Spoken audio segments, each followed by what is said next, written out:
أعوذ بالله من الشيطان الرجيم ما أصاب من مصيبة إلا بإذن الله ومن يؤمن بالله يهد قلبه والله بكل شيء عليم رب اشرح لي صدري ويسر لي أمري واحلل عقدة من لساني يفقه قولي فالحمد لله والصلاة والسلام على رسول الله وعلى آله وصحبه أجمعين. Assalamu alaikum, Quran Weekly. We are now on the 28th juz, and very difficult juz to pick an ayah from, but I've picked an ayah from Surah At-Taghabun, an ayah that I still remember when my teacher Dr. Abdul Sami taught. I sat there crying. The 11th ayah of Surah At-Taghabun, Surah number 64, that is, when Allah says, Ma asaba min musibatin, no calamity of any sort ever strikes you. Musibah is calamity. But asaba in Arabic also means to target. To target.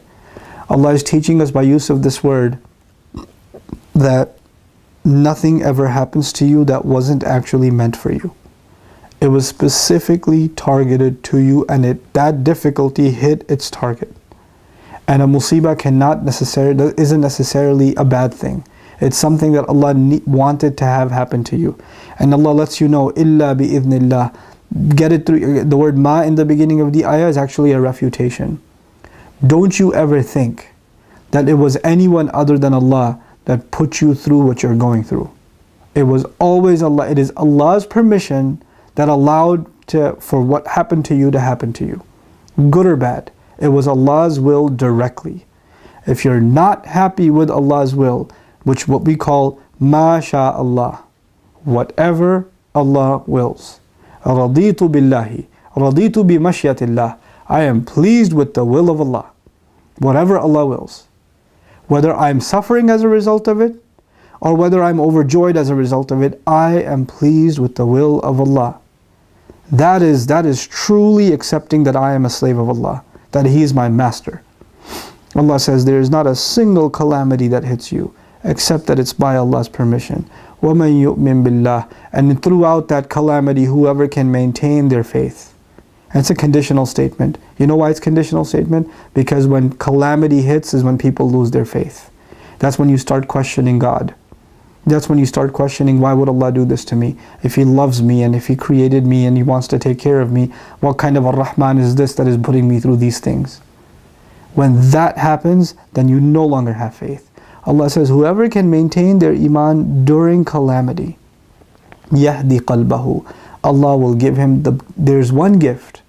If you had this gift, you don't need anything else in life. Allah will give that gift to this person. Yahdi qalbahu, He will guide his heart.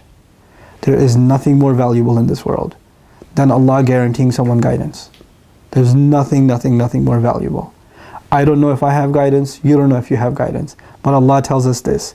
You go through hardship and you maintain and strengthen your faith in Allah, and Allah will give you the gift of real iman, real faith inside of your heart. It won't just be something you say on your tongue. Yahdi qalbahu, He'll guide his heart. He'll guide his emotions. He'll guide his remembrance. Allah will become your guide in everything that you do. Yahdi qalbahu.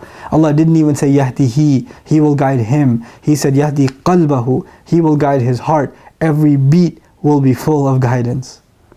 Every beat that heart takes will be with the remembrance of Allah. It's such an amazing thing. It's such an amazing thing. Everything in this world on the one hand, and the guidance of Allah in the heart of the believer. Yahdi qalbahu. And where does someone feel the pain of calamity and sadness? In their heart. Where do they feel that? In their heart. And Allah will remove it from their heart. My teacher used to tell us the story of this woman, this married couple, who had only one child, and they had a child late in life. And on the day of his graduation, the child's graduating from high school, he had a motorcycle. On the way home, he got into an accident and died. 18-year-old kid, like in Pakistan somewhere, As a young kid, and he died. Just like that. And this kid is their life. It's their joy, it's their pride. And it's the day he graduated. The news comes that he's gone. And they just go into serious depression. And then the father eventually comes to the wife after a few weeks, and he tells her, Allah gave us a toy. And He let us play with it for 18 years. And it was His, it wasn't ours. And He took back what was His. And instead of being grateful that He had us enjoy our lives for 18 years, we're being like this. We should be grateful.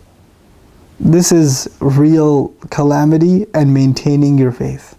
That's maintaining your faith. Because when calamity hits, you start feeling like Allah owes me something. Like Allah owes me health. Allah owes me my children. Allah owes me my wife. Allah owes me my happiness. Allah owes me my job. Allah owes you nothing. You owe Allah everything. I don't own these fingers. I don't own this face. I don't own a single tooth. I don't own them. These are Allah's gifts. And He can take them as He pleases. And when He does, it is a reminder that it's not yours. That it's not mine. When He takes anything. And when the people who don't really believe that Allah owns everything, they're the ones who lose their faith and say, it was mine, why did He take it? Why did He take it? This will enter your heart. When this faith enters your heart, then you will understand the ayat, Allah owns everything in the skies and the earth. It's so easy to say, right?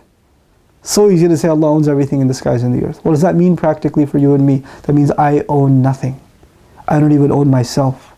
You know the thing we say to each other as I close? The thing we say to each other when we die? Inna lillahi wa inna ilayhi raji'un. We belong to Allah. To Him we are returned. If my entire being belongs to Allah, how is it that any part of me or any gift I have in life can belong to me if I don't even own myself? This is the realization of Iman. This surah, Surah Al-Taghabun, is the surah of the fruits of Iman. What is it? What are the things that a person internalizes when they really, really, really have Iman in Allah, real faith in Allah? This is what this surah is about. And this is why this is one of my favorite ayat of this surah. وَمَنْ يُؤْمِن بِاللَّهِ يَهْدِي قَلْبَهُ. I pray that Allah guides all of our hearts, and I conclude with the conclusion of the ayah, وَاللَّهُ بِكُلِّ شَيْءٍ عَلِيمٌ. And Allah fully knows everything that goes on. Allah knows what you're going through. It's not like He doesn't know. He's the one who created that situation. He's the one that's testing you with it. May Allah Azza wa Jal give you strength through your difficult times, and may Allah give you the ability to maintain and strengthen your Iman in the middle of those insanely difficult trials, so that you get the gift that nobody else in the world has like you do, and that is the gift of guidance into your hearts. Barakallahu li wa lakum. Assalamu alaikum wa rahmatullahi wa barakatuh.